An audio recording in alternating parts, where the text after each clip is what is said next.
বাড়িতে চলছে অতিথিদের আগমন। বিয়ে শুরু হবে আরো 1 ঘন্টা পর। নাচ গান হাসি আড্ডায় মুখরিত চারিদিক। এক কোণে চুপটি করে দাঁড়িয়ে আছে ফারহা। প্রবলেম হয়ে গেছে তার। লেহেঙ্গার সাথে পরিহিত ব্লাউজের ফিতা খুলে গেছে। লজ্জায় আড়ষ্ট হয়ে ওড়না টেনে নিজেকে ঢেকে নিল। স্নেহাটা নেই, বেলির কাছে আছে। ওখানে বরের বন্ধুদের সঙ্গে সবাই মিলে দুষ্টামি করতে ব্যস্ত। আশেপাশে কোথাও আরিফ আহমেদ আর না শায়লা আহমেদকে দেখতে পাচ্ছে ফারহা। দূরে দাঁড়িয়ে দাঁড়িয়ে এক অপরিচিত ছেলে লোভনীয় দৃষ্টিতে তাকিয়ে আছে তার দিকে। বিষয়টা খেয়াল করেনি ফারহা, আর খেয়াল করলেও বা ছোট মস্তিষ্কে প্রভাব ফেলতে পারেনি। ওড়নার এক অংশ লুটিয়ে পড়েছে পিঠ বেয়ে, সেদিক পানে নজর নেই তার। সে তো ফিতা ধরে দাঁড়িয়ে আছে, কাউকে খুঁজে চলেছে। বলতে চাইছে নিজের সমস্যার কথাটুকু। কোনোই উষ্ণ ছোঁয়া পেয়ে ফিরে তাকালো ফারহা। মুখশ্রী দেখার পূর্বে তাকে টেনে নিয়ে এগোতে লাগলো ডান দিকে।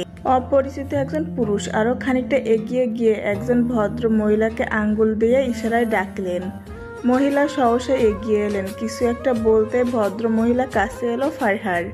দেখি পিছন ঘুরো, আমি ফিতে বেঁধে দিচ্ছি।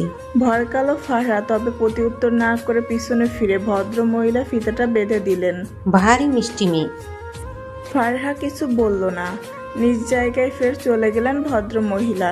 সামনে দাঁড়ানো পুরুষ এগিয়ে যেতে লাগলো। ফারহা আইঢাই করে জিজ্ঞাসা করলো, শুনুন। সহসা ফিরে তাকালো তাসফিন শেখ। তাসফিনকে দেখে পিলে চমকে ওঠে ফারহার। কম্পিত হয় বক্ষস্থল। আপনি?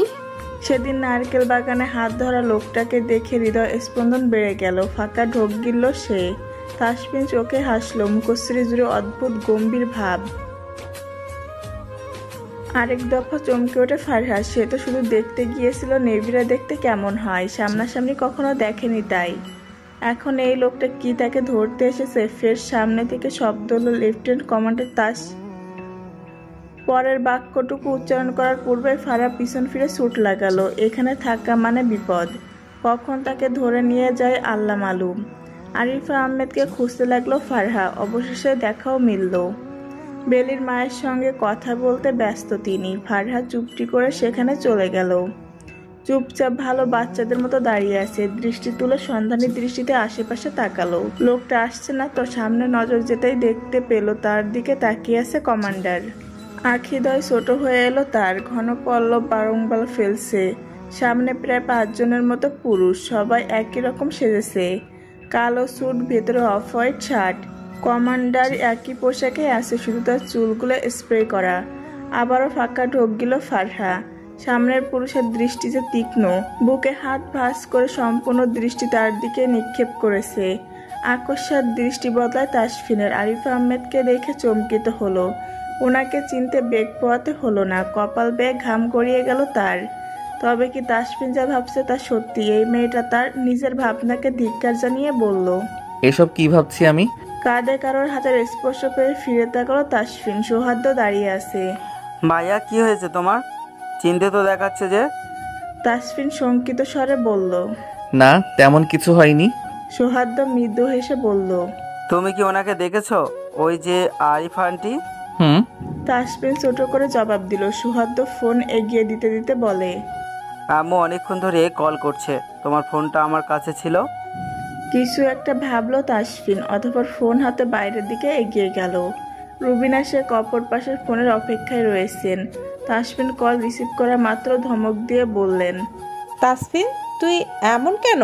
কতক্ষণ ধরে কল করছিলাম। রুবিনা শেখকে অবাক করে দিয়ে তাসফিন শোধায়, আচ্ছা মা, ওই যে আমার বিয়ে করা হবু বউ ফেলে গেছিলাম, তার ছবি থাকলে দাও তো। তেলে বেগুনে জ্বলে উঠলেন রুবিনা শেখ। ফেলে গেছে 1 বছর আগে। একবার ঘুরে দেখার প্রয়োজন বোধ করেনি, এখন আসছে ছবি চাইতে। তুই আমার সামনে থাকলে কান ছিঁড়ে ফেলতাম তাসফিন। 1 বছর আগে মনে ছিল না আমার বউটাকে এক নজর দেখে যাই? মাসের পর মাস বাইরে থাকলি, জাহাজ নিয়ে ঘোরাঘুরি করলি, অথচ ফোন করে জানতে চাইলি না তোর বউয়ের কথা।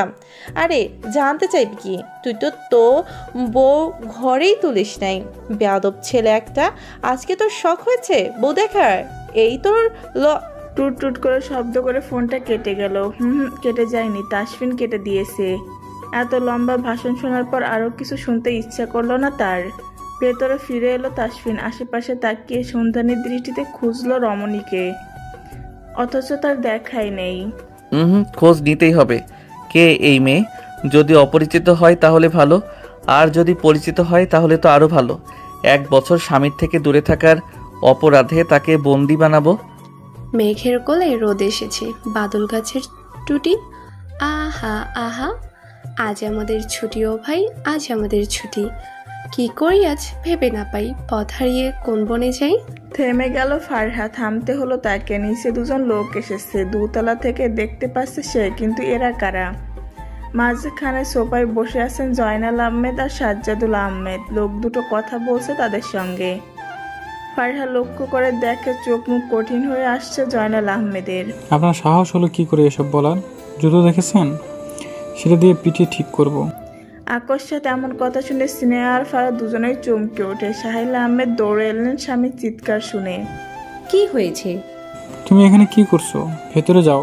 আরিফ আহমেদ এসে সাহিলাকে অন্য পাশে নিয়ে গেল। জয়নাল আহমেদ হুঙ্কার ছাড়লেন, পরের বার যদি এই কথাটা চিন্তাও আসে তাহলে গলা কেটে নদীতে ভাসিয়ে দেব। লোক দুটো বিনা বাক্য ব্যয়ে বেরিয়ে গেল। ফারহা এক মুহূর্ত অপেক্ষা করলো না, নিচে গেল। জয়নাল আহমেদের কাছে গিয়ে শান্ত কণ্ঠে শুধাই। কি হয়েছে চাচা? পবিত্র মুখখানি দেখে রাগ পড়ে গেল জয়নাল আহমেদের। শান্ত কণ্ঠে বললেন, ফারা, আমার জন্য 1 গ্লাস লেবুর শরবত বানাবি? উপর নিচে মাথা দুলিয়ে দৌড়ে রান্নাঘরে গেল ফারহা। সিনেও নিজের মতো উপরে চলে গেল। শোন, একবার আমার ঘরে আয় তো সাজ্জাদুল। আরিফা ওকে দিয়ে যাও বনু। উপরের ঘরে চলে গেলেন জয়নাল আহমেদ। হঠাৎ কি হলো কেউ বুঝতে পারছেন না। সাহেলা চিন্তিত মুখে দাঁড়ালো। ওনার যে কি হয় আল্লাহ মালুম। আরিফা এগোতে এগোতে বলল, আরে ভাবি, ভাইজান এমনি এমনি তো রাগ করে না, নিশ্চয়ই কিছু হয়েছে। চাপা দীর্ঘশ্বাস ফেলল সাহেলা আহমেদ। রুম জুড়ে পিনপত নীরবতা। সাজ্জাদুল আহমেদ এবং জয়নাল আহমেদ 2 ভাই বড্ড চিন্তিত। কি করবে ওরা? কি করবে তারা? কিছুক্ষণ আগে আসা লোক দুটোর অন্য কেউ নাই, বাজারের ব্যাপারী। বড় দোকানগুলো তাদের। এলাকায় দাপট নিয়ে চলাফেরা করে বরাবরই। বড় ছেলের নাদিম 1 নম্বরের লুচ্চা। এলাকার এমন মেয়ে নেই তার পছন্দ হয় না। একেবারে ফারার দিকে নজর পড়েছে তার। বিবাহিত জানা সত্ত্বেও বিয়ের প্রস্তাব পাঠাই। আজকেও তাই। তবে কেউ কাউকে প্রস্তাব পাঠালেই যে রাগ করতে হবে তেমন নয়। কিন্তু যখন নাকচ করলেন দুজনেই, ঠিক তখনই তাদের মধ্যে একজন বলেছে মেয়ের খুদ আছে, তাই তো এভাবে ফেলে রেখে চলে গেছে। ব্যাস, মাথা গরম হয়ে উঠেছে জয়নাল আহমেদের। আদরের মেয়ে ফারহা। জন্মের পর নিঃশ্বাস নিতে পারছিল না সে। খুব ছোট আর দুর্বল ছিল। অন্য স্বাভাবিক বাচ্চাদের মতো ছিল না। ভাইয়ের পাটা ঠিক 2 মাস আগেই ভেঙে গেছিল। ফলস্বরূপ সে হুইলচেয়ারে বসা ছিল। সেই ছোট্ট বাচ্চা মেয়েটাকে কোলে নিয়ে আদর করে দিয়েছিল তাকে। সেই ছোট বাচ্চা মেয়েকে কোলে নিয়ে আদর করেছিল জয়নাল আহমেদ। তাকে দেখে হেসেছিল মেয়েটা। তার নামে মন্দ কথা শুনতে মোটেও প্রস্তুত নন তিনি। আচ্ছা ভাইয়া, সত্যি কি জামাই ফারাহকে নিতে আসবে না? অপ্রস্তুত হলেন জয়নাল আহমেদ। নিজেও তো চিন্তায় আছেন, আদেও কি কখনো ছেলেটা আসবে? আচ্ছা, ওনাদেরকে ঠিক হবে রেজওয়ান শেখকে একবার ফোন দিয়ে জিজ্ঞাসা করা। বন্ধুত্বের খাতিরে মেয়েটাকে বিয়ে দিয়েছিল। অবশ্য তাসফিন যথেষ্ট বুদ্ধিমান একটা ছেলে, তিনি তো দেখেছেন। কিন্তু ওর এই হঠকারিতার সিদ্ধান্তে মোটেও প্রস্তুত ছিলেন না। আমাদের আরও কিছুটা দিন অপেক্ষা করা উচিত সাজ্জাদুল। দেখছিস না, 2-1 দিন পর পর রুবেনা আপা কল করে ফারহার খোঁজ খবর নেয়। তিনি তো এখনও মেয়েটাকে নিজের ছেলের বউ বলে মানেন। সাজ্জাদুল আহমেদ তাসফিনের সহিত আওড়ালো,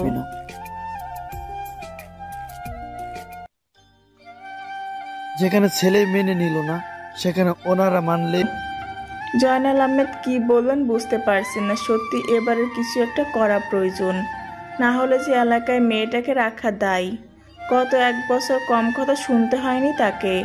এবারে আর নয়, হয়তো এসপার নয়তো ওসপার করবেন তিনি। ঘটা করে বৃষ্টিকে আমন্ত্রণ জানাতে হয়নি, বিনা আমন্ত্রণে সাড়া দিয়েছেন তিনি। টুপ টুপ করে ঝরে পড়ছে পৃথিবীর পৃষ্ঠে। গাছের পাতাগুলো ধুয়ে পানি ঝরছে। রাস্তার ধারে গর্তগুলোতে পানি জমতে শুরু করেছে রীতিমতো। সালোয়ার কিছুটা উপরে তুলে হেঁটে যাচ্ছে ফারহা। আজকে বুঝি তার সাথে এমন হওয়ার ছিল। কিছুটা দূরে লালটু চায়ের দোকানের কাছে দাঁড়ালো। বৃষ্টিটা একটু কমে এলে কলেজে যেতে হবে। অ্যাডমিট কার্ড ইতিমধ্যেই দেওয়া শুরু করে দিয়েছে কলেজ কর্তৃপক্ষ। আজকে স্নেহা আসেনি, বলল ভালো লাগছে না। এখন কাউকে না কাউকে তো যেতেই হবে। সেই সুবাদে ফারাকেই আসতে হয়েছে। বিদিরাম হঠাৎ করে বৃষ্টিটাও শুরু হলো। ভালো হয়েছে বেশি বৃষ্টি শুরু হওয়ার আগেই চলে এসেছে, না হলে ভিজতে হতো তাকে। বাইরের অবস্থা দেখে চিন্তিত হলো আরিফা আহমেদ। মেয়েটা ছাতা ছাড়াই কলেজে বেরিয়েছে। এদিকে স্নেহা পড়ে পড়ে ঘুমাচ্ছে। চিন্তায় চিন্তায় শেষ হয়ে যাচ্ছেন তিনি। নবীনটা জয়নাল আহমেদের সঙ্গে বাহিরে গিয়েছে। পুরুষ বলতে সাজ্জাদুল আহমেদ ছাড়া বাড়িতে আর কেউই নেই। সুরাইয়া বাইরের জামাগুলো কেচে দড়িতে মেলে দিয়ে বাইরে এলো। ছোট চাচি, আমার কাপড়গুলা মেলা দিছো? কপাল চাপড়াচ্ছে আরিফা আহমেদ। হাই রে কপাল। আচ্ছা সুরাইয়া, তুই কি চোখে কম দেখিস? সুরাইয়া মাথা চুলকাতে লাগলো। সে আবার কি ভুল করলো? কেন গো ছোট চাচি, আমি আবার কি করলাম? এই যে বৃষ্টি পড়তেছে, তুই দেখছিস না কাপড়গুলো নিশ্চয়ই ছাদে দড়িতে দিয়ে আসছিস?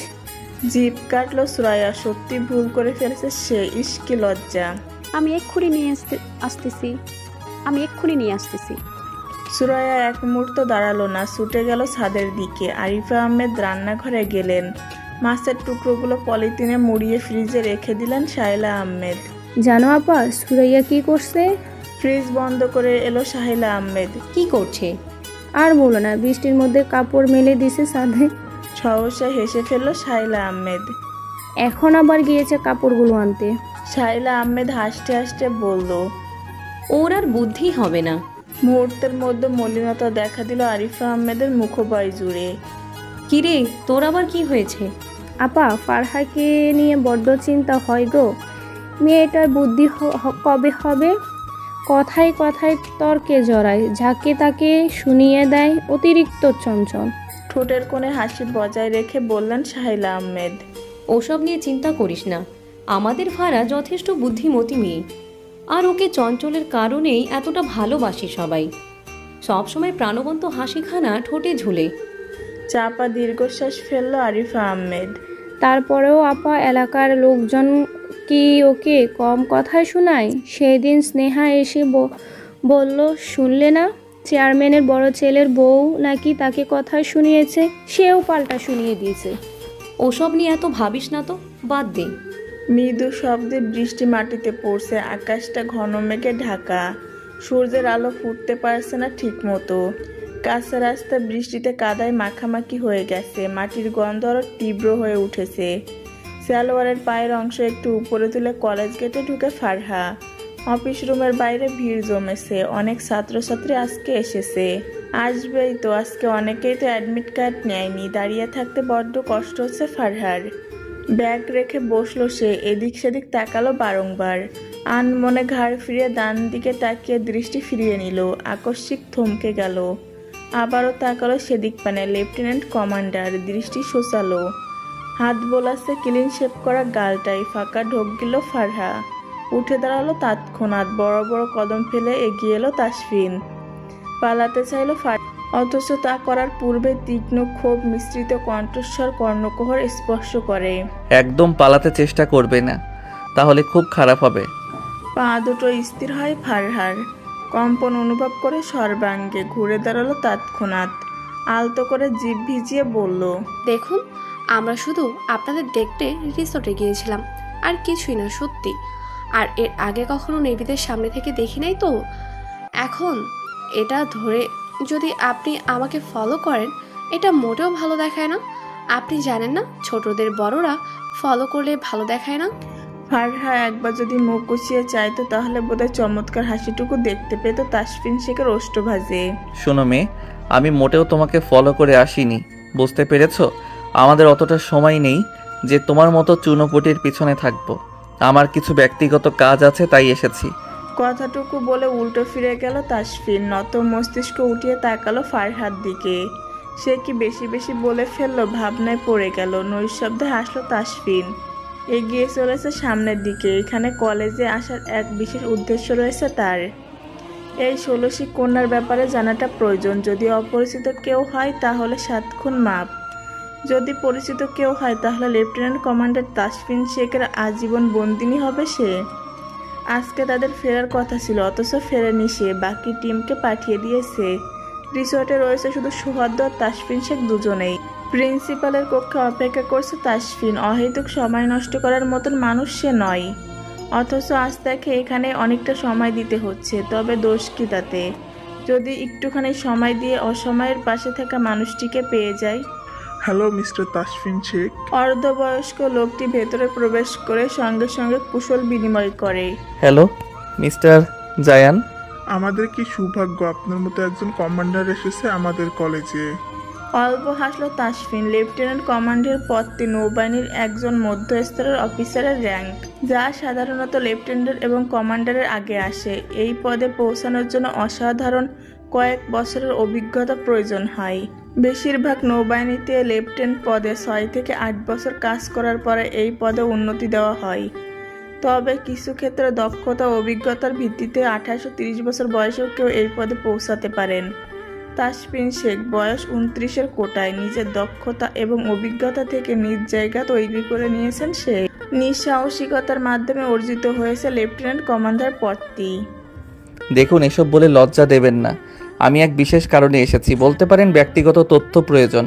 প্রিন্সিপাল জায়ান আহমেদ চেয়ারে বসলেন। হ্যাঁ বলুন, কি সাহায্য করতে পারি।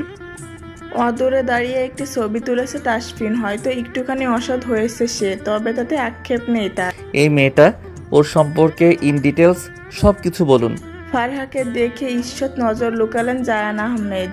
ফারহার সম্পর্কে জানতে চাচ্ছেন আপনি মিস্টার তাসফিন? ফারহা দুইবার বিড়বিড় করে আড়ালো তাসফিন। হ্যাঁ, ওই যে বললাম একটু ব্যক্তিগত প্রয়োজন আছে। গোপনে নিঃশ্বাস ফেলেন জায়ান আহমেদ। মুখবাই খুব একটা সুবিধার লাগছে না তার। কি হয়েছে মিস্টার জায়ান, কিছু বলছেন না যে? ওর নাম ফারহা আহমেদ, সাজ্জাদুল আহমেদের একমাত্র মেয়ে। বয়স সবে 17 বছর। আমাদের কলেজে ইন্টার ফার্স্ট ইয়ারের স্টুডেন্ট। খুবই হতাশজনক কথা হচ্ছে, 1 বছর আগে ফারহার বিয়ে হয়েছিল, কিন্তু তার স্বামী সেদিনে ফেলে চলে যায়। এই দুর্নাম নিয়ে গত 1 বছর ধরে কাটছে তার দিন। নই শব্দে উঠে দাঁড়ালো তাসফিন। হৃৎপিণ্ড প্রবল বেগে ছুটে চলেছে। ধুকপুক ধুকপুক শব্দটি প্রগাঢ় হচ্ছে। তার গলা শুকিয়ে আসছে, হাতের আঙ্গুল কাঁপছে অজান্তেই। বুকের ভেতরে যেন ঝড় বইছে, নিঃশ্বাস নিতে কষ্ট হচ্ছে। চারপাশে পরিবেশ থমথমে, অদৃশ্য কোনো বোঝা চাপিয়ে দিচ্ছে তাকে। এক পায়ে এগিয়ে থেমে যায় সে। দমবন্ধ অনুভূতি ছড়িয়ে পড়েছে সারা শরীর জুড়ে। কিছু একটা ঘটতে যাচ্ছে ভয়ঙ্কর, অনিবার্য। তার হাত মুষ্টিবদ্ধ হয়ে আসে। তাসফিনের চোখের পাতা ভারী হয়ে আসছে। তার কানে সব শব্দ দূরে সরে যাচ্ছে। শুধু হৃৎপিণ্ডের প্রচণ্ড স্পন্দন স্ফুরিত হয়ে উঠেছে ধুকপুক ধুকপুক। এক ধরনের অদৃশ্য শীতলতা যেন রক্তের শিরাগুলো বরফ করে দিচ্ছে। আলতো করে ঠোঁট ভিজিয়ে নিল তাসফিন। প্রিন্সিপালের কক্ষ থেকে বেরিয়ে অফিস রুমের দিকে গেল তাসফিন। ফারহা লাইনে দাঁড়িয়ে আছে, হাত ঘড়িটা সময় দেখে নিচ্ছে বারবার। চঞ্চল দৃষ্টি এদিক সেদিক ঘুরপাক খাচ্ছে। হাতে খামচে ধরেছে ওনার শেষ প্রান্তটুকু। ছোটখাটো